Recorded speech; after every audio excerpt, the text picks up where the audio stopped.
기도하고 시작하겠습니다. 좋으신 하나님, 우리에게 좋은 계절을 주시고 또 좋은 명절을 주셔서 사랑하는 부모와 형제와 함께 만나서 먹고 감사하며 행복한 그런 명절을 지내게 하시고, 오늘 우리가 다시 한번 건강한 모습으로 하나님 말씀을 듣고자 주님 앞에 있습니다. 하나님, 우리에게 듣는 귀를 허락하시고 보는 눈을 허락하시고 또 믿어지게 하시는 성령님의 은혜로 인하여 이 말씀이 우리 안에 믿어짐으로 인하여 우리의 삶이 변화되는, 우리의 삶이 변화되어 우리의 가정이 변화되고 교회가 변화되고 이 나라와 이 민족이 변화되어 세상을 변화시키는, 정말 하나님께로부터 날아온 돌멩이의 그런 돌멩이로서의 자리를 잘 매김할 수 있는 복된 시간 되게 하여 주옵소서. 감사드리며 우리 주님 예수 그리스도의 이름으로 기도드렸습니다. 아멘. 네, 명절 다들 잘 지내셔서 많이들 못 들어오신 것 같은데 그 지난 이제 3장씩 하려고 했었는데 지난주에 1장 2장까지 해서 오늘은 3장부터 6장까지를 할 건데요. 제가 자료를 미리 다 올려드렸으니까 그걸 참고를 하시면서 제가 중요하다 또는 이 많은 걸 다 하려고 한 건 아니고요. 이 중에서 반드시 알아둬야 되겠다 또는 더 강조해야 되겠다 그런 부분들만 이렇게 하겠습니다. 바벨론의 포로로 끌려간 자들이 자신들에게 닥친 가장 큰 위기 앞에서 이제 그 원인을 돌아보잖아요. 그런데 원인은 계약법대로 살지 않아서다. 그 히브리 노예들의 합창에 나오는 거기에는 자막제가 속에 있잖아요. 그거는 우상을 숭배해서 그렇다 그런데 우상 숭배해서가 아니라 계약법대로 살지 않아서. 그러니까 계약법대로 살지 않으면 당연히 우상 숭배, 바알 숭배가 이제 달라붙어서 이렇게 이스라엘을 혼합 신앙화, 우상 종교화로 만들어 가는데, 심판받은 원인은 계약법대로 살지 않아서다라는 거예요. 그러면 가나안 땅으로 어떻게 돌아가냐? 계약법대로 살려고 또 살면 되는 거죠. 그래서 이들이 회당을 세우고 그리고 회당에서 율법을 배우고 그리고 이제 역사서를 기록하는 일들이 있었습니다. 이 계약법 신앙, 복음이 가는 곳마다 이제 무력화, 군사 문화를 무력화시키는 일이 일어나야 된다, 이렇게 이제 여기 기록을 해놨는데, 이거는 그 법궤가 가는 곳마다 그죠?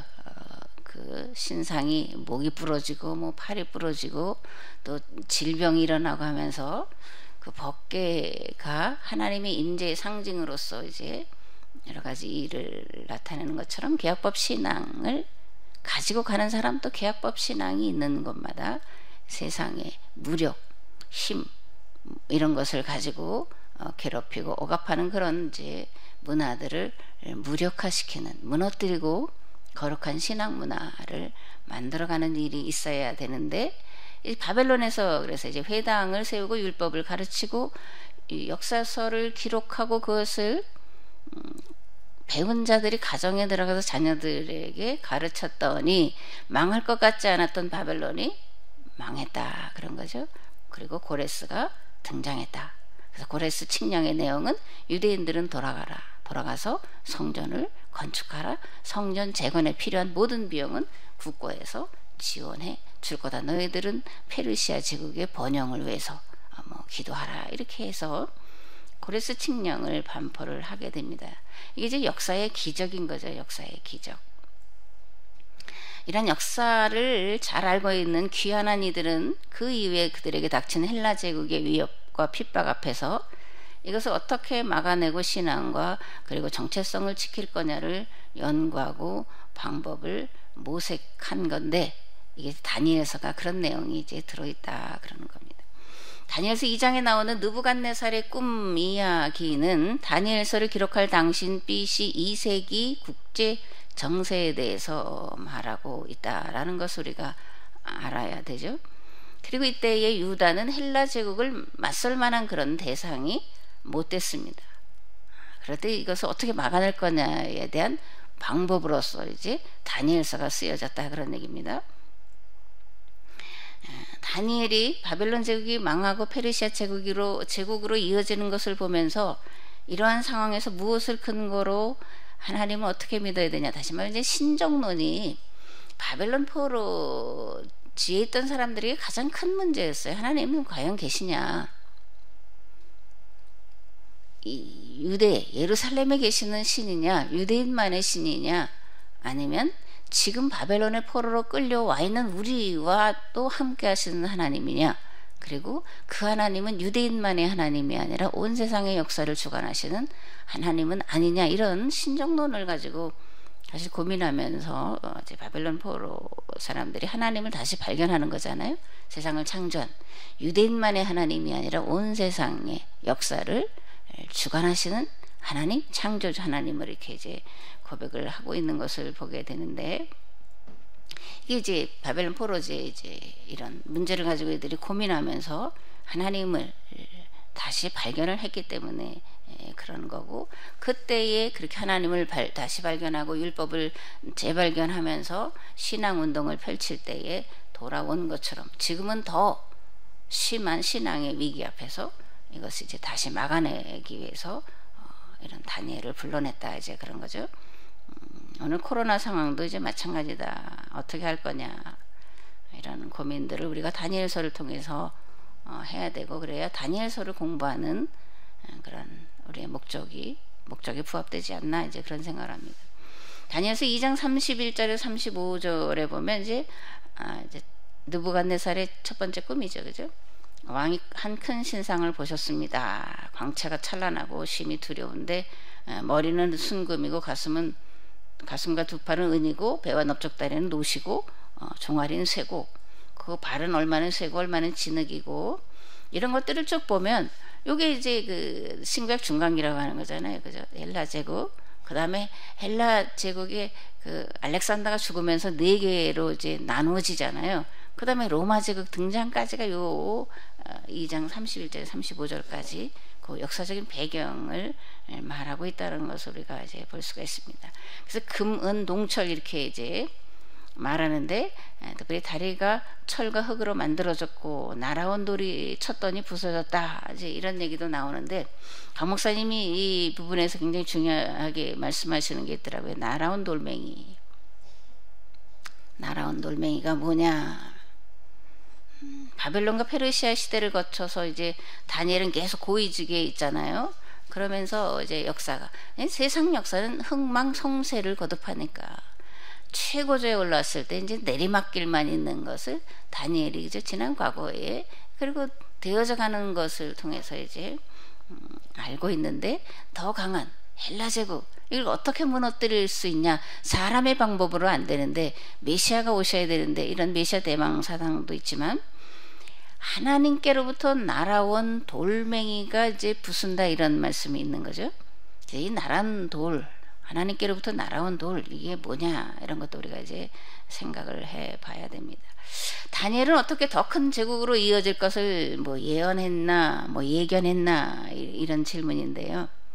역사를 보면 이제 금방 말했지만 제국들이 흥하고, 그리고 가장 흥했을 때 이제 내리막길로 가고 그러면 더 강한 제국들이 들어서는 그런 흥망성쇠의 역사의 진행의 과정을 보면서 지금 바벨론이 이렇게 강하지만 더 강한 페르시아가 등장할 것을, 페르시아라는 나라 뭐 그렇게 보다는 어쨌든 더 강한 제국이 등장할 것을 충분히 역사에 대한 생각과 고민을 한다면 알 수 있는 건데, 그렇게 내다 바닥의 통찰력이다, 이런 거잖아요.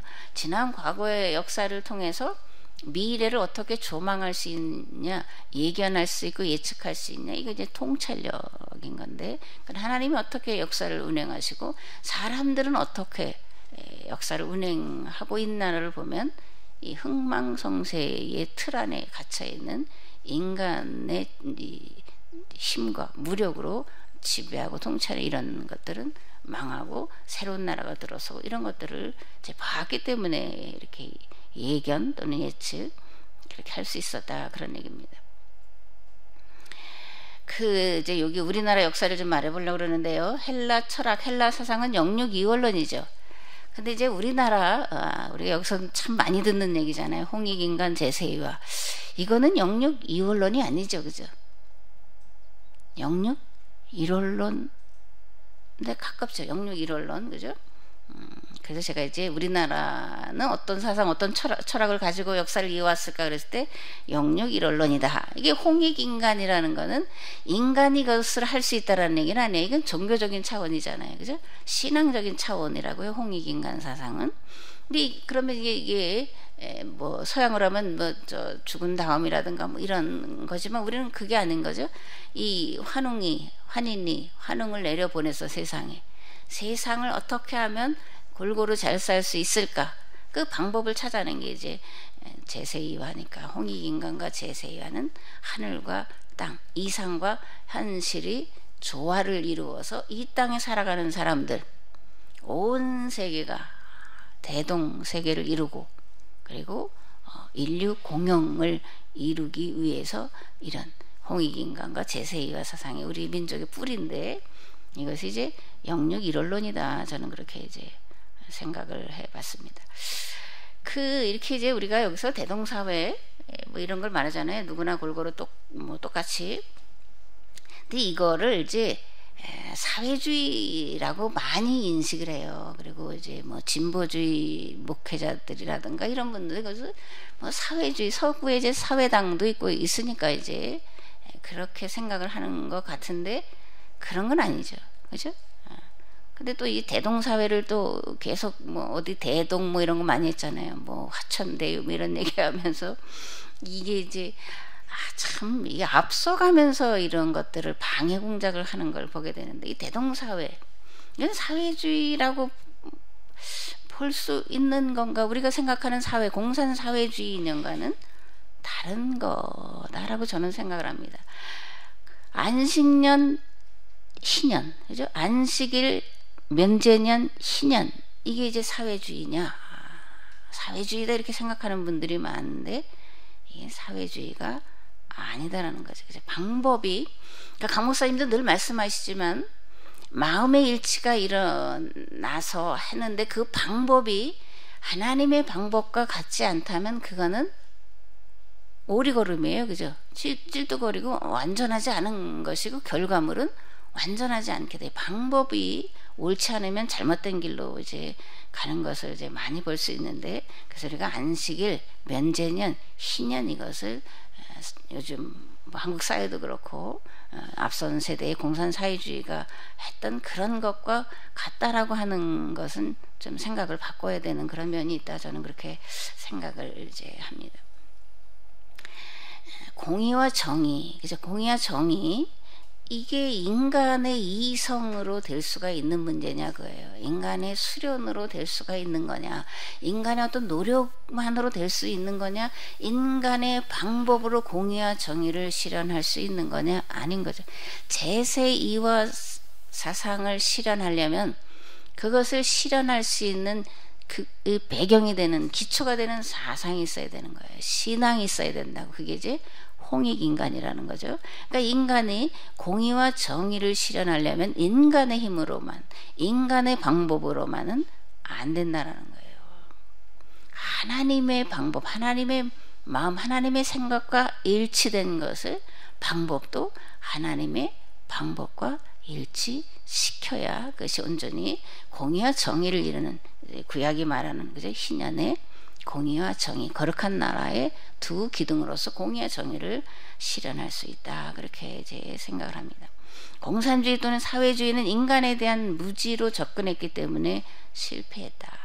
그래서 성경이 말하는 희년은 공유 개념만 있는 게 아니에요. 성경이 말하는 희년은 공유 개념만 있는 게 아니다라는 겁니다. 여기는 공유와 사유 개념이 조화와 균형을 이루고 있다라는 거예요. 그런 면에서 사회주의라든가 이런 데서 실현하려고 하는 것과는 차이가 있다라는 겁니다. 크다라고 보이지 않을지라도 미묘한 차이가 결과로는 엄청 큰 것을 만들어내기 때문에 우리가 이런 부분 하나하나는 조심하게 그리고 세밀하게 접근을 해야 된다 그렇게 이제 생각을 합니다. 제가 얼마 전에 이제 이스라엘 한 3시간짜리더라고요. 그걸 쭉 봤는데 이제 키부츠하고 모샤부가 있잖아요. 키부츠는 공동 생산으로 자기의 필요한 것들을 가져가요. 그래서 개인 통장도 없고 아무것도 없대요. 그런데 이제 모샤부는 뭐가 다르냐면 사유재산을 인정해요. 일정량이 얼마만큼은, 그러니까 어떤 사람은 똑같이 다 열심히 일했는데 어떤 사람은 정말 10개를 했는데 어떤 사람은 뭐 7개 또는 뭐 그 밑으로 했다 그러면 이걸 똑같이 나누라, 이게 이제 인간의 기본성이 안 맞는 거예요. 탐욕과 이런 욕심에 안 맞잖아요. 억지로 마지못해서 할지는 모르겠지만 아니면 이단이나 뭐 그렇게 빠져서 이성이나 뭐 이걸 잃어버린 사람들이 한다면 모르겠지만 정상적인 이성이 작동하는 사람들은 이게 안 되는 거잖아요. 그래서 아주 일정 부분은 사유재산을 인정하는 키부츠가 있는데 어쨌든 아직도 이스라엘에 그런 게 많이 있더라고요. 그러니까 키부츠보다 모샤부의 모델이 희년 사상과 더 많이 이제 맞지 않을까. 또 정말 신앙적으로 하나가 됐다면 키부츠도 마찬가지인 거죠. 열심히 다 일해서 자기의 필요한, 마트도 그냥 가서 이렇게 필요한 것만 사가져오면 되더라고요. 뭐 통장이 있어 통장에 빠져나가는 것도 아니고. 그리고 이제 식구들이 많아졌다 그러면 평수를 더 넓은 걸 주더라고요. 또 아이들이 어릴 때는 작은 평수도 있지만 아이들이 크면 이제 큰 평수로 자동적으로, 그러니까 뭐 큰 집에 대한 욕심 그걸 하려고 뭐 그럴 것도 없는 그 안에서 얼마든지, 그 다음에 공부하고 싶으면 얼마든지 그 안에서 다 공부를 시키니까 돈 나대주고, 똑똑하면 유학도 보내주고 뭐 사업도 할 수 있게 뭐 이렇게 다 해주니까 이제 키부츠 모델도 잘 되고 있고. 그런 데는 노년에 대한 문제가 없어요. 우리나라처럼 뭐 다 이렇게 연세가 많으면 요양원에 가서 완전히 진짜 현대판 고려장이라고 이 심한 말인 것 같은데 아닌 것 같더라고. 우리 조카 사이도 아버지가 90이 넘으셨는데 요양원에 가 계신데 명절에 못 가봐요. 뭐 오지 못하게 하고 뭐 볼 수도 없다 그러니까 이제 그게 뭐 생매장 같은 그런 거잖아요. 정신은 말짱하신 분인데 이게 참 자식을 강제로 이제 볼 수 없게 하는 이런 좀 운영의 묘를 이제 좀 해야 되는데 너무 하는 걸 보면서 참 그 조카 사이가 마음이 어떨까. 아버지 95인가 6인가 되신 분인데 못 빼는 그런 심정이 어떨까 그런 걸 생각을 했었는데, 이제 희년 공유와 사유의 개념이 절묘한 조화와 균형을 이루고 있다 그런 겁니다. 그러니까 하나님, 신앙의 세계와 인간이라고 하는 사유의 개념은 사실 인간의 어떤 그런 거잖아요. 그래서 공유와 사유, 홍익인간 제세와 이것이 절묘한 조화, 이상과 현실의 조화, 이게 신현사상 또 정의와 공의라고 하는 그 사상 속에 녹아져 있는 거다. 그리고 제가 생각하는 거는 책임의식이 더 많아야 된다. 자유를 주지만 그 자유만큼 그보다 더 많은 자유를 다 같이 누리기 위한 책임의식이 우리에게 더 있어야 된다. 공산주의가 실패한 건 책임의식에 대해서 자유만 말했지 권리만 말했지 그 자유와 권리를 지키기 위해서 행해야 될 책임의식의 실정을 가져왔기 때문에 실패한 거가 아닐까 이런 생각을 합니다. 6년 동안 노예살이를 하잖아요. 그럼 6년 동안 이 사람을 이제 자기 집에 종으로 이제 부린다고요. 그리고 7년째 되는 때에는 6년치 품삯을 줘서 내보내래요. 그러면은 6년 동안 열심히 일한 사람과 열심히 일하지 않은 사람이 있다면 이것도 안 되는 거죠. 그죠? 그러니까 7년째 되는 애에 6년치 품삯을 주어 보내려면 주인이 그 사람을 6년 동안 얼마나 많이 일하게 하겠어요. 그죠? 쉴 틈을 주겠나? 또 쉴 틈을 달라고 해서도 안 되는 거죠. 자기는 빚 때문에 자기 먹고 살 것도 해결 안 되는 사람을 데려다가 먹고 살게 해주는 거잖아요. 6년 동안. 그리고 나서 6년치 품삯을 줘보내야 되는데 이 종으로 팔린 사람도 죽으면 죽으리라는 사실 각오를 가지고 6년 동안 종사를 할 거지 대충 할 수는 없는 거잖아요. 주인도 대충 하도록 내버려 둘 수는 없는 얘기다라는 거예요. 그리고 이렇게 그냥 죽을 둥 살 둥 이렇게 종살이를 하게 되면 어떤 생각을 갖겠냐고요. 다시는 내가 정말 종살이 하지 말아야지. 그런 생각을 하겠죠. 그죠? 가슴에 정말 뭐 뼈에 새긴다 이런 말도 있잖아요. 그 뼈에 새기겠죠. 다시는 종살이, 다시는 가족이 흩어지지 않게 하려고 몸부림치며 살겠죠. 그러니까 이런 여러 가지들이 복합되어 있으면서 이제 안식년, 면제년 이런 제도들이 시행되었다라는 것을 우리가 알아야 됩니다. 그냥 6년 종살이 대충 했는데 7년째 되면 풀어주고 6년치 품삯 주고 아니라는 얘기입니다. 아니라는 얘기예요. 공짜 밥은 없는 거다 겁니다. 또 이런 이제 성경이 말하는 정의와 공의, 평등, 뭐 공평 이런 걸 실현하려면 이게 공동체가 이런 신앙, 이런 이념, 이런 가치관을 실현할 준비가 되어 있어야 돼요. 그죠? 신앙으로 정말 똘똘 뭉쳐져서 이게 뭐 최대의 가치다 이런 생각을 가지고 여기에 올인하려고 한마음이 되는 그런 것들이 있어야 돼요. 그게 없이는 섣불리 해서는 실패할 수밖에 없는 일이고, 그래서 신앙 공동체에서 이게 실현 가능한 일이다.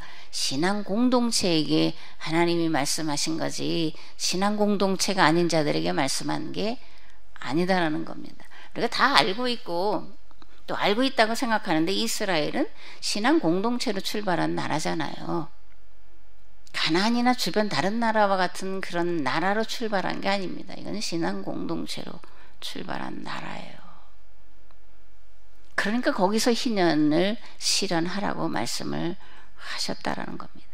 그래서 그들이 신앙 공동체 안에서 신앙으로 세운 나라에서 거룩한 나라, 거룩한 삶을 보여줘서 가나안을, 그리고 주변을, 그리고 지중해, 그리고 세계를 살리는 그런 일들을 해라 이렇게 해서 들여보내셨다라는 겁니다. 여기 또 우리 역사에 대해서 이제 쭉 이렇게 말씀을 드려보겠는데, 헤이그 밀서 사건이 있죠. 여기 이제 이준, 이휘종, 이상설 이 세 사람을 고종이 이제 밀사로 파견하잖아요. 그다음에 파리 강화회담, 그다음에 일선의 민족 자결주의 이제 이렇게 세 가지를 말씀을, 그다음에 3.1운동의 의의, 이 똑같게 써놨네. 5번도 잘못됐네. 이렇게 이제 해보겠습니다. 첫 번째로 이제 헤이그 밀사 사건. 1907년 6월에 고종이 호모 헐버트 감리교 선교사의 지원을 받아서 네덜란드 헤이그에서 열리는 제2의 만국평화회담에 이준, 이휘종, 이상설을 밀사로 파견하잖아요. 이게 이제 들통이 나서 이제 고종이 폐위가 되는 사건인데, 이들은 가서 을사늑약이 강압적으로 이루어진 불평등 조약인 것을 알리려고 이제 파견을 하는 거죠. 근데 실패가 됐다. 일본과 러시아의 반대. 이 의의는 뭐냐? 국제사회의 약소국이 참여하는 방법과 절차에 대한 문제를 제기하는 거죠. 그죠? 일본이 우리를 강제로 강제로 힘으로 이제 맺어서 나라를 빼앗은 이런 건 잘못된 거다라는 문제를 제기하는 거고, 세계 평화를 목표로 하는 평화회의가 실제로는 강대국 간의 이해 타산, 밀실 흥정, 그거는 근본적으로 잘못됐다. 그러니까 우리가요, 우리의 민족성, 어떤 분은 이제 선비 정신을 굉장히 높이고 그러는데, 이런 것들을 보면 그 약소국이고 세계에서 뭐 조선을 알 리도 없고 일본의 속국이 된 상태인데도 이렇게 해야 될 말을 전 세계를 향해서 이렇게 하는 걸 보면, 그래서 아마 계약 공동체에도 그죠? 이런 것들을 넉넉히 할 수 있지 않을까. 우리 민족성이 우리 안에서 정말 살아나고 이게 신앙과 이제 만나지면 그렇지 않을까 그런 생각을 합니다. 세 번째로, 국가 간에 발생하는 갈등을 과연 국제법이 중재해서 해결할 수 있는지 그 한계를 지적을 하고 있다는 거죠. 네 번째는 제국주의를 포기하라. 이런 절규를 이제 들어가지 못하니까 밖에서 이제 외치고, 그리고 이제 이준은 이제 거기서 이제 병으로, 우리는 한동안 뭐 자결했다 이런 거랬는데 이제 병으로 병사했다. 얼마나 원통하겠어요, 그죠? 그러니까 이제 감당이 안 돼서 이제 병이 들어 죽었거나 이제 그렇게 됐다라고 요즘에는 이제 얘기를 합니다. 여기 이제 이휘종과 스테드라고 하는 사람의 대화를 제가 이렇게 해놨어요. 캡처해놨어요. 여기서 뭘 하십니까? 왜 이 평화회에 파문을 던지려 하십니까? 이렇게 하니까 이휘종이 저는 아주 먼 나라에서 왔습니다. 이곳에 온 목적은 법과 정의를 찾기 위해서. 그런데 당신들은 뭐하냐? 이렇게 하는 거예요. 이 이휘종이 3개 국어를 잘하는데 영어, 뭐 중국어, 러시아어, 한국어 이제 4개 국어네요. 굉장히 똑똑한 사람인데. 그래서 이제 스테드라는 사람이 그래요. 그들은 세계의 평화와 정의를 구현하려는 목적으로 조약을 맺게 됩니다. 이렇게 얘기하니까 조약이라고요? 1905년 을사 조약, 그건 조약이 아닙니다. 이제 이게 늑약입니다. 그죠? 강제로. 손가락을 이렇게 손 끌어다가 강제로 한 겁니다. 이러는 거죠. 우리 표현으로. 그래서 무효다. 이렇게 말합니다. 근데 이렇게 스테드가 이렇게 말해요. 하지만 일본은 힘이 있다는 걸 잊으셨군요. 그렇다면 당신들의 정의는 거칠에 불과할 뿐이다. 그리고 기독교 신앙은 위선일 뿐이다. 이렇게 지적을 하죠. 그죠? 이곳에서 정의와 법과 권리에 대해서 말해봤자 무슨 소용이 있냐. 힘이 있어서 힘으로 하면 되는데 라고 말하는데 그 무슨 소용이냐. 당신들이 만나서 무슨 세계 평화를 논한다고 하냐. 어불성설이다. 웃기는 얘기 하지 말라. 이러는 거잖아요. 이런 이야기가 이제 있더라고요. 그다음에 이제 파리 강화 회의가 열렸는데 이거는 이제 승전한 연합군이 동맹국에 관련해서 평화를 보장하기 위해서다. 동맹국에 승전한 연합국의 동맹국들에 대한 거다. 그다음에 이제 요거 베르사유 조약 여기에는 이제 김규식, 여운형 뭐 이런 분들이 가서 이제 평화회의에 참석을 하는 거고요. 그다음에 여기에 이제 김규식은 호모 헐버트와 이관용의 도움으로 한국 독립 항고서를 강화회에 제출을 하게 되죠, 그죠? 그리고 한국 독립과 평화라는 책자를 이제 발행해서 홍보를 했다. 전 세계 한국이 얼마나 독립을 열망하는지를 알렸다 이런 겁니다. 그다음에 이제 네 번째 민족 자결주의인데. 이 민족 자결주의가 우드로 윌슨이 할 때 그거는 아까도 말했지만 승전한 승전국의 연합국들에 대한 승전국들이 지배하던 나라의 연합국들이 아닌 일본이 승전국인가요? 잠깐 지금 헷갈리는데 그래서 이거는 우리 같은 나라는 이제 해당이 되지 않는 그런 그죠? 그래서 뭐 민족 자결주의가 모든 나라의 뭐 자기들의 뭐 나라나 이거 뭐 자기들의 힘으로 뭐 이러는 거잖아요. 민족 자결 그런 건데 실제로 우리나라는 여기 해당이 안 되는데 그럼 모르고 간 거냐 뭐 이런 얘기들도 있는데 모르고 간 게 아닌 거죠. 알지만 어쨌든 이렇게 우리나라 대표단들이 이렇게 가서 한 것을 보게 됩니다.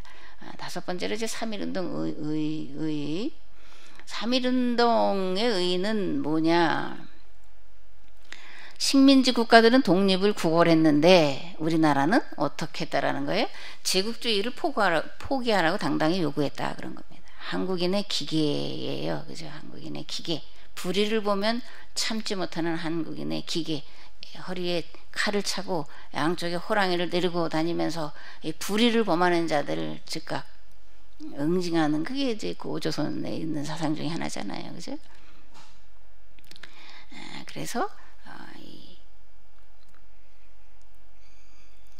구걸이 아닌 그리고 우리나라 독립뿐만이 아니라 제국주의 자체를 포기하라고 당당히 요구한 거다. 이게 3.1운동의 의의다. 그래서 이제 간디가 비폭력 무저항 운동하는 것이고 중국의 오사 혁명이 일어나고 있는 것을 볼 수가 있습니다. 이러한 역량으로 이제 국제 연맹이 창설됐다가 제 기능을 못하고 그다음에 이제 국제 연합이 창설되고 제국주의가 이제 포기가 되잖아요. 그리고 많은 식민지 국가들이 해방되는데 이런 일들 이거는 이제 앞에서 말씀드렸지만 1907년 6월에 헤이그에 밀사로 파견됐던 이휘종, 이상설 그리고 미국의 감리교 선교사 호모 헐버트 등의 그런 요구가 당시에는 안 된 것 같지만 그죠? 한 세대가 지난 다음에 이것이 관철이 됐다. 이게 이제 3.1운동의 의의다. 그런 겁니다. 그래서 제국주의는 종말을 구하고 해체됐다. 대한민국이 세계를 이끌어갈 수 있는 나라가 되었고 한국의 시대가 왔다. 강모사님이 이렇게 얘기를 하시더라고요. 한국의 시대가 왔다. 한국의 시대가 왔는데 시대가 왔다. 말로 왔다 그러니까 왔냐? 실제냐? 그건 아닌 거죠. 그죠? 이 실제와 이런 선언과 사이에 많은 이제 갭이라든가 이게 있는 거잖아요. 그러면 이게 이제 갭을 없애야 되는 건데, 그래서 한국의 시대를 만들어가기 위해 인류 공영을 실현하기 위해 또 하나의 날아온 돌멩이가 필요한 때다. 날아온 돌멩이. 날아온 돌멩이가 그 헬라 제국을 무너뜨린 것이고, 날아온 돌멩이가 로마 제국을 무너뜨린 것이고, 그죠? 그 날아온 돌멩이가 결국 로마 제국을 기독교 국가로 만드는 것이 됐다. 오늘 한국의 시대인데, 그러면 이 날아온 돌멩이가 뭔지를 우리가 알아서 이 날아온 돌멩이가 될 때 이것으로 이제 이 제국주의 문화, 흥망성쇠의 문화 이런 것들을 무너뜨리고 하나님의 나라를 실현할 수가 있다. 이제 한국의 시대가 왔다. 어저께인가 그 뭐예요? 뭐지? 그 뭐야? 뭐 영화제가 아니라 그거는 뭐 연속극 뭐 이런 거라던데, 그 이정재가 오겜 오징어 게임으로 우리나라가 육관왕을 차지했다는데, 사실 이런 게 그냥 우연히 되는 건 아니다. 그런 생각을 저도 합니다. 이런 것들을 통해서 이제 하나하나 인식을 바꿔가는 일들을 하는 건데, 그것들이 계속되고 지속되고 이렇게 하려면 그 사상이 있어야 된다라는 거예요. 그 사상이 이미 우리에게 있다. 우리가 이미 하고 있다. 그게 계약으로 성경을 보고 역사를 해석을 하는 거다. 이렇게 이제 저희들이 말하고 있는 거죠. 우리에게 필요한 날아온 돌은 무엇이냐? 로마 제국을 굴복시킨 날아온 돌멩이, 그리스도인들의 박해와 순교였다. 그런 겁니다. 오늘의 날아온 돌 누구여야 하냐? 계약 공동체 운동에 참여하고 있는 우리들이다. 그런 겁니다. 날아온 돌의 사명을 감당할 무기가 뭐냐? 계약법과 원칙을 지켜나가는 거다. 우리는 계약법을 실천해 나가는 수고를 아끼지 말아야 된다. 가장 큰 위기는 가장 큰 기회다. 가장 큰 파도를 넘으면 가장 멀리 간다. 그런 얘기예요. 파도를 타라. 우리 지방에 어떤 큰 교회 목사님이 쓰신 소책자의 그런 제목이 있는데, 파도를 타라. 큰 파도가 무서워서 작은 파도만 타면 얼마 못 가요. 그죠? 윈드서핑 그렇잖아요. 큰 파도가 오는데 그 큰 파도를 타고 넘으면 멀리 가는 거잖아요. 위험으로, 위기로 다가오지만 그걸 넘어설 때는 가장 멀리, 아주 가장 멋지게, 그래서 기회로 만들어갈 수 있다. 이제 그런 겁니다. 계약 공동체가 제시한 3가지 실천사항 잘 알고 있는 거죠. 성경 바로 알기 위해서 이렇게 계속 공부하는 거고, 성경 공부 월요일 목요일 또 이렇게 하는 거고, 그리고 자연 치유고, 이런 것 우리가 익히 아는 것, 이게 우리가 날아온 돌멩이로서 하나님의 손에 들려질 준비를 하는 거다. 하나님은 세상을 완전하게 아름답게 창조를 하신 거죠. 그러면 완성도 아름답게 완전하게 완성을 하셔야 된다고요. 그 일을 위해서 오늘 우리들을 준비시키시고 훈련시키시고 있다. 이렇게 생각을 합니다. 이 다니엘서를 이제 저희들이 보는데, 사건 당시도 이게 이제 바벨론의 포로 생활을 하는 거니까요. 그죠? 그 다음에 귀환 이후의 상황도 헬라 제국, 그 다음에 헬라 제국이 이제 4개로 나누어지면서 시리아의 셀루크스 왕조가 직접적으로 유대를 신앙적으로 이제 억압을 하고 박해를 하는 그런 최악의 상황이었는데, 그때에 이것을 어떻게 막아내고 나라와 신앙을 유지할 수 있을까를 찾아내면서 기록하는 것이 다니엘서다. 그렇게 제 말씀을 계속 드리는 거예요. 그다음에 이제 유다 마카비, 기원전 161년까지 살았다는데요. 마타디아스, 시골의 이제 제사장 마타디아스의 아들인데, 이 헬라 제국의 그 유대를 헬라화하려는 정책에 맞서서 싸웠는데 군사적으로 싸웠다라는 거예요. 열심당원 있잖아요, 그죠? 열심당원. 이 사람들 힘과 무력으로 이제 나라의 독립을 쟁취하려고 했던 게 열심당원이에요. 그래서 이들은 항상 칼을 차고 다녔다, 이런 얘기도 있는 거죠. 군사적으로 이 유대와 이 헬라가 싸워서 이길 수 있는 그런 것이 아닌데 군사적으로 독립을 쟁취했다는 거예요, 이 유다 마카비가. 그래서 이제 하스몬 왕조를 세우면서 신앙과 이런 자유를 누리고 있다가 다시 이제 로마 제국의 지배를 받게 되는 그런 상황이지, 신구약 중간기의 상황이다, 그러는 거예요. 그래서 안티오쿠스가 벌인 유대 정책, 요거는 잘 아시니까 이제 자료를 보시면 되고요.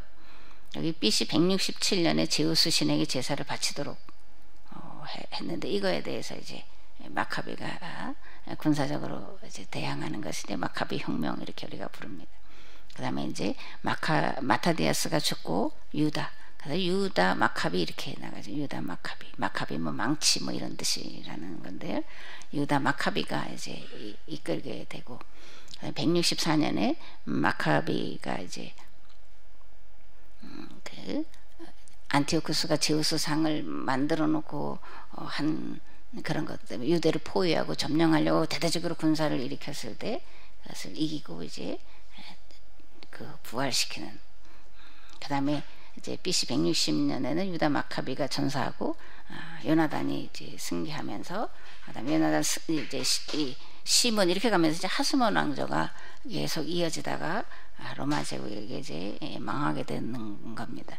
이게 이제 지난주에 하려고 했던 것을 제가 시간이 없어서 이제 못한 부분이고요. 오늘은 이제 다니엘서 3장 네, 하겠습니다. 네, 이제 이렇게 가다간 또 못할 것 같아서 빨리빨리 넘어갈 텐데, 다니엘서 3장의 주제는 금신상 숭배 명령과 이를 거부한 다니엘의 세 친구의 믿음, 그죠? 이들의 믿음이 뭐냐? 그리 아니하실지라도, 그 다음에 마땅히라는 겁니다. 그리 아니하실지라도, 그리고 마땅히. 우리가 이제 그리 아니하실지라도는 다 아는 얘기죠, 그죠? 그리 아니하실지라도. 그랬더니 평소보다 7배 더 뜨거운 불가마를 만들어 놓고 이제 거기다가 사드락과 메삭과 아벳느고를 던졌다 그랬더니 3시 아니라 4시 불 가운데서 이제 뭐 우리말로 하면 춤을 추고 있었고, 꺼내냈더니 끄름 하나 없이 이제 그랬다, 이런 얘기가 이제 3장에 나오는 얘기죠. 그 다음에 이제 마땅히, 강 목사님이 강조하시는 게 마땅이더라고요. 마땅히. 그러면서 이제 요한계시록에 그 이제 7 재앙이 3번 이렇게 나오잖아요. 인봉을 떼는 거, 그 다음에 나팔을 부는 거, 7 대접, 이렇게 3개, 7개의 재앙들이 나오는데 점점점 그 크기가 강화되죠, 그죠? 이때에 순교자들이 뭐라고 말을 하냐면, 어느 때까지니까, 이렇게 말하잖아요. 어느 때까지 이렇게 순교해야 되고 박해를 당해야 되고, 어느 때까지니까, 어느 때까지 두고 보시려나이까. 어떤 분이 전화하면서 또 그런 얘기를 하시더라고요. 아이, 어느 때까지 계약 공동체 또 강 목사님 뭐 이런 게, 이게 좀 확산이 돼야 되는데 어느 때까지 그래야 되는지 하나님 앞에 그랬다 그러는데, 이게 이제 초대교회 성도들이 박해 기간 동안에 그런 마음을 가진 거죠. 어느 때까지. 저희들도 있잖아요. 어느 때까지 이렇게 이게 찻잔 속에 뭐 이렇게처럼 그렇게 있어야 되냐. 그럴 때 하나님의 대답이 뭐라는 거예요? 마땅히가 있다라는 거예요. 마땅히. 계시록 13장 10절에 보면, 사로잡힐 자는 마땅히 사로잡혀 갈 거고 칼에 죽을 자도 마땅히 칼에 죽을 거다. 성도들은 이 마땅히를 이겨내는 것, 그게 성도들의 인내와 믿음이다. 죽을 자는 죽어야 된다라는 거예요. 사로잡힐 자는 사로잡혀야 된다. 그 수가 차야 된다. 그래서 마땅히 그 수가 차기까지 잡혀가는 것에 대해서, 죽는 것에 대해서 인내해야 된다. 그죠? 믿음을 지켜야 된다. 이렇게 이제 말씀을 하고 있는 것을 보게 돼요. 그래서 이 초대교회 성도들은 마땅이라고 하는 이 하나님의 요청 앞에 신앙을 지키다가 죽어간 거잖아요. 그죠? 수많은 사람들이 죽어간 것을 우리가 역사를 통해서 잘 알 수가 있습니다. 진정한 믿음, 진정한 신앙이 뭐냐? 그리 아니하실지라도 그리고 마땅히를 받아들이는 거다. 마땅히를 받아들이는 거다. 근데 이 마땅히를 받아들인다는 게 그렇게 쉬운 게 아니잖아요. 그죠? 마땅히 죽을 사람은 죽어야 돼. 마땅히 뭐 잡혀갈 사람은 잡혀가야 돼. 근데 그 죽어가는 사람들을 보면서 그 한두 명이 아니잖아요. 수십만이 계속해서 끌려가는데 근데 마땅히 아직은 아니야. 더 많이 죽어야 돼. 이게 참 받아들이기가 어려운데 이들은 그런 것을 인내로서 믿음을 지켰다 그러는 겁니다. 그래서 계약 공동체도 마찬가지다. 그리 아니하실지라도 우리의 원은 이게 얼른 좀 확 퍼져가지고 뭐 좀 이렇게 세상을 확 바꾸는 이런 일이 막 일어났으면 좋겠는데 그리 아니하실지라도 왜냐면 하나님의 선한 계획은 하나님의 때가 찰 때 우리가 준비되었을 때 하나님의 때와 우리의 때가 일치가 됐을 때 하나님은 반드시 그 일을 하실 것이기 때문에 그리 아니하실지라도라는 믿음을 우리가 더 가져야 되고 마땅히 우리가 감당해야 될 몫을 책임을 사명을 감당해야 되는 걸 받아들이고 그 일에 신실하고 충성되게 해 나가야 된다 그런 겁니다. 여러분들 윤동주의 서시 다 아시죠? 그죠? 죽는 날까지 하늘을 우러러 한 점 부끄러워 먹기를 잎새에 이는 바람에도 나는 괴로워했다. 이게 굉장히 영성적인 거죠. 그죠? 잎새에 이는 바람에도 자신이 하나님 앞에서 이분이 기독교인이니까 그죠? 기독교인이잖아요. 그래서 이 바람 이런 작은 것에도 자신 내면 속에 갈등하고 투쟁하고 하는 그런 것들로 인해서 괴로워했다. 그렇게 말해요. 별을 노래하는 마음으로 모든 죽어가는 것을 사랑해야지. 그리고 나한테 주어진 길을 가야겠다. 마땅히 가야 될 길. 731 부대의 이 고종사춘과 함께 그 생체 실험을 당하잖아요. 그러다 젊은 나이에 이제 요조를 하는 사람인데 하나님 앞에서 내 안에 작은 티끌로 인해서도 이제 고민하면서 그런 것이 없기를 갈망하는 그리고 지금 이런 몸으로 당하는 이런 정말 생명의 위협, 위기 그리고 실제 죽어가는 그런 상황 속에서 그렇지만 나한테 주어진 길을 가야 되겠다 이렇게 이제 노래하고 있는 서시를 한국 사람이면 대부분 이 서시를 다 좋아하더라고요. 특히 신앙인도 이런 것들을 이제 영성이라든가 이런 것을 접근해 보면 나는 얼마만큼 내 안에 있는 탐욕 때문에 내 안에 있는 정욕 때문에 고민하고 있고 괴로워하고 있나.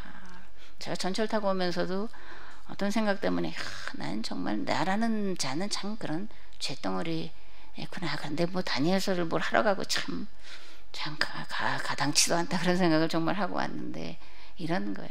그죠? 그리스도인들이라면 특별히 계약 공동체에 속한 사람들이라면 이렇게 마땅히 가야 될 길을 가야 되겠다. 어려움이 있어도 힘들어도 뭐 이렇게 되는 것 같지 않은 그런 상황 속에서도 하나님이 반드시 하신다는 믿음을 가지고 해야 될 일, 책임에 더 신실하고 충성되게 행해야 되겠다 그렇게 생각합니다.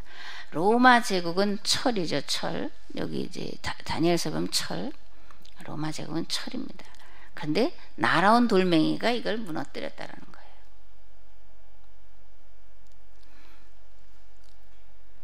사람이 볼 때는 별 일 없는 거죠. 그죠? 그 돌멩이 하나가 어떻게 제국을 무너뜨리겠어요? 그 성도들 죽어가고 있는데 핍박당하고 땅 속에 들어가서 살고 있고 뭐 이러고 있는데 이 사람들로 어떻게 로마 제국을 무너뜨리겠어요? 그런데 실제 무너뜨린 역사가 있다 이런 겁니다. 마땅히는 반전을 불러오는 거다. 반전. 물국 필반도 두 단어로 하면 반전이에요. 그죠? 반전입니다. 완전히 뒤집어져서 새롭게 되는. 악은 심판을 받고 하나님의 뜻대로 계약법대로 산 자들에게는 하나님이 세상을 맡기셔서 세상을 완전히 반전시켜서 구원하는 일들을 하게 하시는 반전이 일어날 때까지 마땅히 그리 아니하실지라도 믿음을 지키고 인내하는 것이 필요하다. 그 다음에 반전이 일어나려면 그냥 되는 게 아니다. 그죠? 반전이 일어나려면 대신 죄값을 치러야 된다. 3D라고 제가 썼는데 여기 그 다음에 있는가 보네. 이제 3D 이게 대대대 이래서 이제 3D라고 이제 외우기 쉽게 이제 그렇게 했는데, 대속 대신 대가다. 저절로 그냥 공짜는 없다라는 겁니다. 누군가 대신 대가를 치러서 대속을 해야 된다라는 거예요. 이게 초대교회 성도들은 300년이었고, 그리고 바벨론 포로기에 이제 그 포로들은 조상들의 지혜를 대속하는 그런 70년의 포로 생활을 했다. 이제 그런 얘기입니다. 요거는 넘어가고요. 그다음에 계약 공동체가 마땅히 해야 할 일도 말씀을 드렸습니다. 작은 것이 작은 것이 아니라는 겁니다. 하나님의 손에 들려질 때에 작은 것, 보잘것없는 것, 별 볼 일 없는 것이 제국의 문화, 흥망성쇠의 문화, 군사 문화를 무너뜨릴 하나님께로부터 날아오는 돌멩이가 된다라는 거예요. 그 다음에 쭉 다시 넘어가고요. 다니엘서 4장을 가겠습니다. 다니엘서 4장, 이제 느부갓네살의 두 번째 꿈 이야기가 나오고, 이제 거룩한 순찰자 이런 얘기가 나오죠. 그리고 이제 꿈을 해몽하는 다니엘이 나오는데, 꿈 이야기를 통해서 무엇을 말하려고 하는 거냐 그런 거죠. 다니엘서는 BC 2세기에 이제 기록이 됐다라고 뭐 진보 신학자들이 말한다고 하는데, 이제 역사적인 그 배경이나 그런 것을 보면 후대에 쓰여진 게 이제 맞는 거죠. 그걸 뭐 바벨론 포로기에 다니엘이 썼다. 그래서 앞을 내다봤다. 또 뭐 하나님이 이렇게 다 알게 하셔서 계시로 뭐 이렇게 받아들이는 그런 보수주의 신학자들도 많은데, 실제 역사 속에 이루어진 일인 것이기 때문에 이거는 BC 2세기에 기록된 것이 맞다. 이제 그런 거고요. 꿈 얘기를 통해서 하고자 하는 이야기가 있는 거죠. 이제 강 목사님이 이렇게 당신의 얘기를 하시더라고요. 신천지에서 강의를 듣고 이제 질문을 하셨대요. 신천지에 가셨다는 얘기 들었잖아요, 그죠? 그래서 계시록의 심판이 기록 당시에 무엇을 얘기하는 거냐 그렇게 물었더니 답을 못하더라. 이 사람들은 뭐예요? 이 계시록의 심판은 종말대로 하니까 기록 당시에 무엇을 얘기했느냐고 물으면 대답을 할 수가 없지. 그렇게 들어본 적이 없는 거. 오늘 근데 우리도 똑같은 거잖아요. 여기서 듣는 우리나 이게 기록 당시에 이게 뭘 얘기를 하는지라는 거지, 99%는 99.99%는 모르는 얘기잖아요. 뭐 신천지나 우리나 별반이 없는 건데, 성경 말씀을 계시로 알고 그래서 틀림이 없다 이렇게 이제 문자주의죠, 그죠? 문자주의로 해석을 하면 이렇게 됩니다. 신천지만이 아니라 뭐 이단, 보수, 정통 뭐 이렇게 말하는 분들 중에 그 제가 또 말했나요? 그 킹 제임스 버전만 뭐 성경이다 이런 분들 여전히 있어요. 전철이나 뭐 이렇게 다니다 보면요, 킹 제임스 버전이 아닌 건 다 이단이라고 말하는. 아니 킹 제임스 버전도 그것도 버전이잖아요. 번역한 거라니까요. 그 얼마나 뒤의 일인 건데, 그러려면 라틴어를 그냥 읽든지. 그래서 가톨릭 신부들은 라틴어를 그냥 중얼거리는 거잖아요. 뭔지도 모르고. 그래도 하나님께로부터 직접 받아 적었으니까 뭐 이런 식으로 문자주의 그렇게 나가면 다 이단이 될 수밖에 없어요. 문자대로 하는 것이 신앙이 좋다라는 게 아니라는 겁니다. 사건 당시, 기록 당시를 생각을 해야 되고, 그러면 오늘 우리는 사건 당시, 기록 당시만 생각해서 성경을 해석한다. 그럼 그게 다 맞는 거냐? 큰 거는 오늘 우리의 상황과도 동떨어지는 게 돼요. 이 성경이 나와 관계가 없게 돼. 오늘 이 어려운 상황, 사태를 해결할 수 있는 아무런 하나님의 능력이 안 돼요. 살아있는 말씀이 안 돼요. 그럼 오늘 우리는 오늘의 이 상황 속에서 이것을 또 해석을 해내야 되는데, 뭐로 해석을 해낼 거냐? 그 기준이 있어야 되는 거잖아요. 그죠? 그게 계약이라고 하는 게 기준인 거예요. 계약. 그 다음에 강 목사님이 하나님을 경험한 그 영성 경험과 계약, 그 계약과 영성으로 성경 말씀을 해석을 해서, 그래서 오늘의 상황 속에 오늘 우리는 어떻게 이 말씀을 듣고 행해야 되는지가 강대상에서 선포가 돼야 그걸 듣고 따라하는 게 하나님 말씀대로 하는 거다. 구속사 일변도에 그거로 열심히 하는 것도 그게 다 틀리다라는 얘기는 아니지만 그러나 부분이다라는 겁니다. 전체를 보고 부분을 알면 문제가 없는데 부분을 전체로 안다, 이거는 이제 문제가 되는 거예요. 그러니까 전체는 개약으로 성경을 보는 거다 그런 겁니다. 그 안에 구속사도 큰 부분을 차지하고 있는 거 맞아요.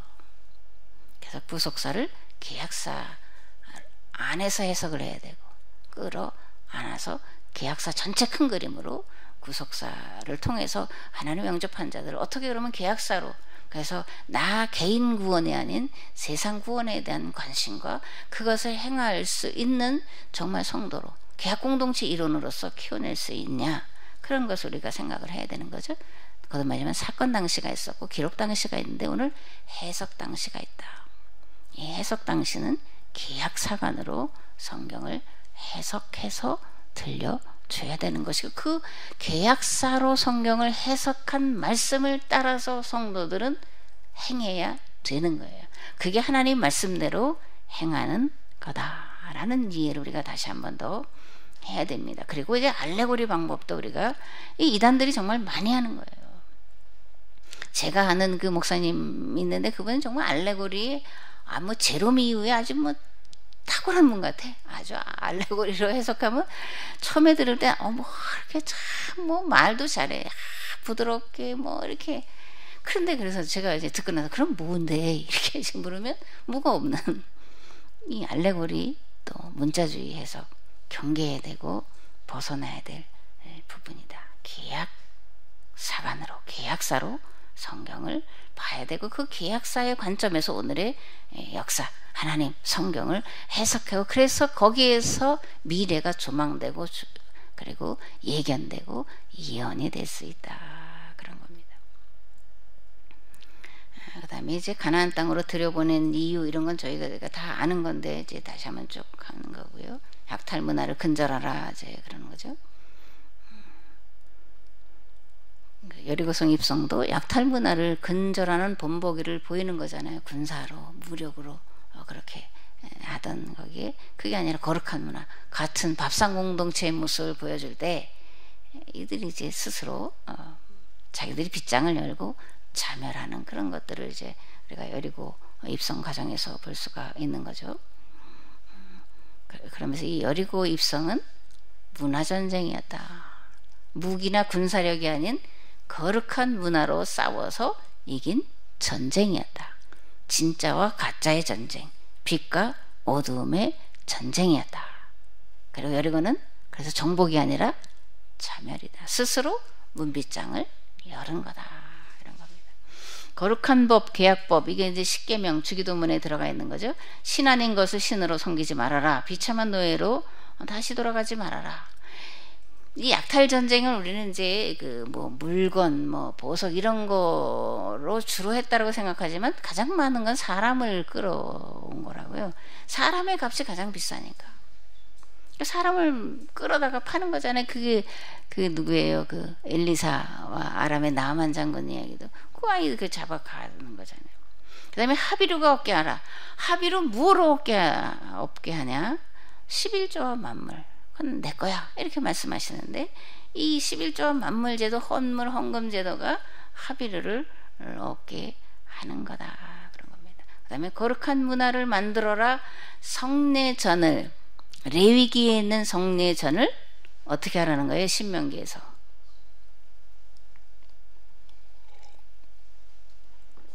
절기로 지키라는 거잖아요. 그죠? 우리가 얼마 전에 추석 명절 지켰는데 이게 뭐 100년 1000년이 아니잖아요. 고구려의 뭐 영고 뭐 또 뭐 무천 뭐 이런 거 우리가 그 외웠었잖아요. 그 국사에 그런 것들이 고대에 이제 이런 절기로 우리의 사상 홍익인간 제세와 사상을 퍼뜨리는 춤으로 그죠? 노래로 이런 거였는데 거룩한 문화를 만들어라. 성례전을 절기로 지켜라. 그래서 성전에서 제사로 이게 아니라는 얘기입니다. 성경에 그런 얘기가 없네. 특별히 신명기에는 그런 얘기가 없잖아요. 절기에 대해서 나오잖아요. 유월절, 무교절, 그죠? 초막절, 수장절 이런 절기로 지키라고 하는 것을 우리가 볼 수가 있습니다. 또 이 거룩한 문화, 신분, 지위, 빈부의 차별이 없는 누구나 골고루 자유한 가운데 자기 책임을 성실하고 신실하게 감당해 나가는 사회, 책임 있고, 그죠? 그 책임에 따르는 자유와 권리가 보장된 거룩한 문화를 만들어라. 그 다음에 이제 교육법이다. 신명기 6장 4절에서 9절 요건 이제 찾아보시면 되고요. 그 다음에 오늘의 거룩한 문화 운동 뭐 해야 되냐? 거룩한 교회 운동, 거룩한 문화 운동 이 돼야 되고, 교회가 거룩한 나라가 돼야 된다. 그래서 거룩한 교회 운동 뭐냐? 공동체 의식을 회복해야 된다. 그다음에 거룩한 문화 운동, 목회자 윤리 회복. 이건 사실 뭐 창피한 얘기고, 그죠? 목회자 윤리 회복. 그다음에 세상에 거룩한 나라를 보여줘서, 거룩한 문화를 보여줘서 세상이 교회의 거룩한 문화를 보고 감동받게 해라. 그래서 그 교회 공동체에 거룩한 문화가 살아있는 곳으로 들어오도록 만들어라, 이런 겁니다. 계약법은 세상의 불화를 평화로 바꾸는 법이죠, 그죠? 약탈을 뿌리 뽑고 서로 어우러져서 강강수월래잖아요. 강강수월래 하면서 손에 손잡고 뭘 넘어서? 벽을 넘어서 하나가 돼서, 이게 이제 올림픽 때, 88 올림픽 때의 주제가였잖아요. 그러다 강강수월래 홍익인간 제세와 사상이 그렇게 녹아내려져서 그런 노래들이 이제 나오는 건데, 교회가 거룩한 나라가 되고 거룩한 문화 운동을 펼쳐야 되고, 그것이 거룩한 교회 운동이다. 공동체를 회복해야 된다, 이런 겁니다. 그 다음에 이제 두 종교가 있습니다. 계시 종교와 자연 종교가 있죠. 계시 종교와 자연 종교가 있습니다. 계시 종교를 다른 말로 하면 이제 깨달음의 종교다 이렇게도 할 수 있는데, 이러면 얼핏 또 이제 불교 용어 같잖아요. 대오 각성 이런 말도 하는데, 깨달은 거잖아요. 계시 종교를 다른 말로 하면 깨달음이다. 무엇을 깨닫냐? 하나님을 깨닫는 거죠. 그러니까 성경을 깨닫는 겁니다. 그리고 자연의 이치와 원리에 대해서도 깨닫는 거예요. 왜냐하면 자연에는 하나님의 창조 질서와 법이 들어가 있으니까. 자연의 법과 영성의 법은 하나님께로부터 온 거기 때문에 동일한 법과 원칙이 적용이 되는 거잖아요. 그래서 자연을 이제 깨닫는 거, 그런 걸 깨닫는 거를 계시종교다. 그다음에 역사에 대한 깨달음. 역사는 하나님이 세상 가운데 들어오셔서 어떻게 행하셨는지, 행하고 계시는지, 앞으로 어떻게 가실 것인지에 대한 발자취다, 이런 거예요. 하나님은 어디서 찾냐? 하늘에서 찾냐? 땅에 가서 찾냐? 뭐 다른 나라에 가서 찾냐? 그게 아니라 역사 속에서 찾는 거라는 겁니다. 역사 속에서. 왜냐하면 역사를 주관하시는 분이 하나님이시니까 역사에 대한 바른 깨달음이 있어야 하고, 그죠? 원리와 이치에 대한 깨달음이 있어야 된다. 계시 종교의 출발점은 하나님이다, 그죠? 계시 종교의 출발점은 하나님이에요. 기복 종교 또는 미신 종교의 출발점은 인간이다. 인간이 신을 위해서 존재하는 종교고, 내가 원하는 어떤 것을 얻으려고 가서 신에게 비는 것이고, 무엇보다도 이 우상 종교 바알이라고 하는 것은 이데올로기와 정치 이데올로기와 합해져서 통치의 그런 수단으로 사용된 것이 이제 우상 종교라는 거죠. 영국의 여왕이 이제 돌아갔는데, 영국 그 왕이나 이런 사람들 가까이 가지 못한데, 손도 이렇게 초청돼서 아주 가까운 아니면은 이렇게 할 수 없대. 이들은 왕권 신수들이 여전히 있어가지고 왕은 특별한 존재, 이렇게 아직도 인식을 하고 있다 그러는데, 이게 사실 종교와 이게 바알이 합쳐진 거예요. 왕실. 아니 똑같이 왕후장상의 씨가 어디 따로 있어. 우리 고조선은 그렇게 다 외쳤잖아요. 아니 왕후장상의 씨가 어디 있어. 그게 운명 숙명 팔자론이라니까. 너는 그렇게 태어난 팔자를 타고났어.